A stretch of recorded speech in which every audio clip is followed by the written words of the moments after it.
As a kid, most Sunday mornings my grandma, my auntie and two cousins would come to visit. Me and my brother would always look forward to seeing our cousins. Us kids would go on adventures in the backyard, and when we were old enough to go out on the road, we would ride our push bikes up and down the road that we lived on. This particular day though, just me and my eldest cousin decided to get on our push bikes and go for a ride to go sightseeing.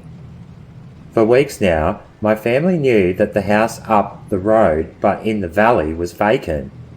We knew no one had moved in, so my cousin and I decided to go and check it out. To get to this house, there was a very long dirt driveway that would split up two different other properties, but halfway up the driveway there was a gate and it was open. More reason for us to both keep going and to venture in. The property was very secluded and tucked away from everything up in the valley. From our house, you could see it off in the distance. In my vision, it looked very picturesque, so it always played on my mind what was now up there since the neighbour all of a sudden moved out.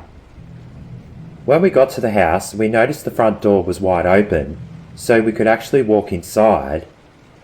We both noticed the junk laying around the property. The place was left in a state of total disarray. Whether the lady who used to live there abandoned the place, or she just hadn't yet had time to come back and clean up, who really knows? Both the front and back doors were open. There was no furniture, but there were random toys, broken glass, and other household items scattered all over the floor. There was a massive teddy bear in the corner of the main living room that had a hole in its face, with stuffing coming out of it. That freaked me out. What shocked my cousin more than anything was the amount of peacock feathers that were all over the floor. It didn't shock me, however, because I knew the lady had a pet peacock. You could hear it call out very loudly from our house in the distance. But seeing the peacock feathers everywhere the way they were told me something happened to the peacock. Something or someone attacked it and killed it. I know she had left it there as well, because I could hear it calling out, even after she had left. Why would she abandon her pet as well as her house? It seemed pretty weird. She must have left in a hurry. Yes, the peacock feathers look very pretty and colourful, but isn't it superstition that if you pick up a peacock feather, it will bring you bad luck? Well, my cousin picked one up and admired the detail of the shapes and colours on the massive feather. I couldn't help myself and I picked one up as well. All of a sudden, we heard a loud bang come from around the back of the house. We dropped the feathers and immediately ran out of the house. We crept around the back of the house to see what would have made that loud bang.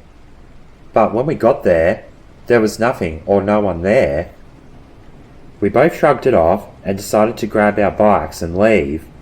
We both laughed off the fear we just felt as we started to walk our bikes out.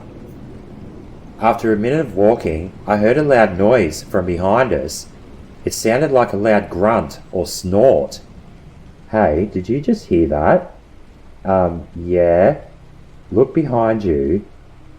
There was a big bulky looking bull with horns snorting at us from outside the house. We didn't have time to think about where it came from or why we hadn't seen it before. We got on our bikes and we rode. The bull started to run. It was charging at us. We gained enough speed to get past the gate and we jumped off our bikes and closed the gate.